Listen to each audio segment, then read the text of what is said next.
Chiamiamo Elio Botto che ci leggerà l'avventura del suo Cecece.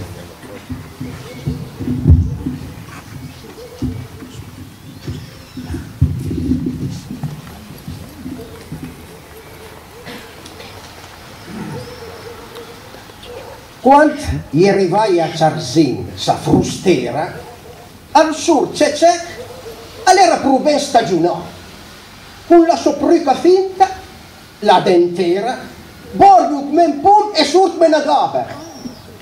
Ma lei la ridiva, tanto volantera, con quel gheddo italiano viravutà, che lui, tra il cianci d'ussi e la barbera, al fava il gadan come 50 anni fa. Certi seri, quac, con precauzione, all'ultimo sburan con certo arruet, nenzi bescias al solita mulun. E arriva al fondo, toc toc, caro, sei tu? Di tanto a sentire Ianvarà e anche il cucù d'autei.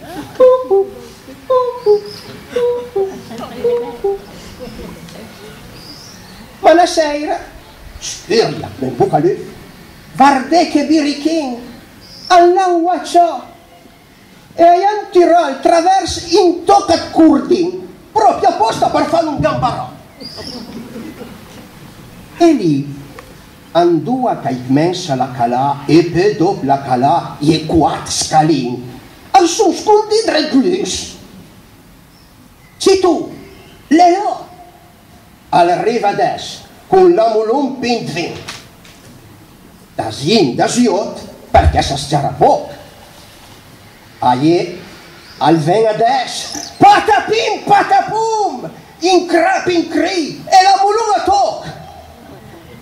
Corri gente, corri, guarda gente che è successo, al sursec, all'entrandella mulun. Desca irridevo, e irrido ancora adesso.